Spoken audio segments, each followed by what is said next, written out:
সুপ্রভাত প্রিয় বন্ধুরা। তো এইমাত্রই ঘুম থেকে উঠলাম, তো সকলকে সুপ্রভাত জানিয়ে আজকে ভিডিওটা শুরু করলাম। তো সকাল সকাল এক জায়গায় যাব, তো বেরিয়ে পড়ছি। তো কোথায় যাচ্ছি না যাচ্ছি সব কিছুই তোমাদের দেখাবো। তো চলো। কোথায়? এই তো, এই যে এখানে মা মুড়ি দিয়েছে। মুড়ি কি দিয়ে খাবো? তরকারি দিই। হ্যাঁ, তরকারি কই দাও, তরকারি দাও। ওর মধ্যে দিব না, বাটিতে দেবো। তো ওর মধ্যে দিয়ে দাও। এই যে এখানে মুড়ি দিয়েছে আর তরকারি আনছে মা। তরকারি দিয়ে মুড়ি দিয়ে খেয়ে বেরিয়ে পড়বো। এই যে তরকারি দিচ্ছে। কিসের তরকারি বানিয়েছো এটা? পটল আলু। পটল আলু দি? ও, ঠিক আছে, এই দিয়ে খেয়ে নেবো। তুমি খাবা কি? এই তো মুড়ি খাবো। কখন খাবা তুমি? দেখে আছে, পুজো করবো, তারপরে বাড়তি কাজ আছে, কাজ করবো, চান পুজো করবো, তো করে এই যে মুড়ি দিয়ে তরকারি দিয়ে খেয়ে বেরিয়ে পড়বো। এই যে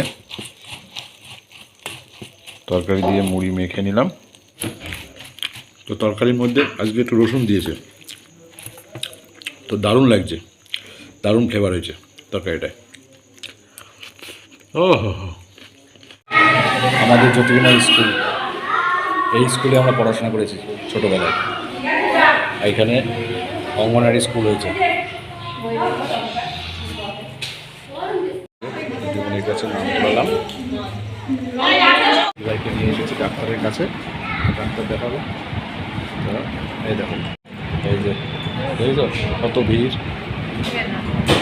এই যে এই সাইডে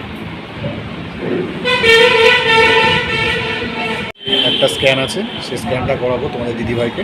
তো নিয়ে এসেছি নগেন্দ্র ফার্মেসি, কিরণ একটা ডায়াগনস্টিক সেন্টার, সেখানে এসেছি। তো এখানে দেখো তোমাদের দিদিভাই বসে আছে। এই দেখো আমার দিদিভাই বসে আছে, টেনশানে আছে, বুঝলে তো। তো ঠিক আছে, আজকের ভিডিওটা এইটুকুই করলাম।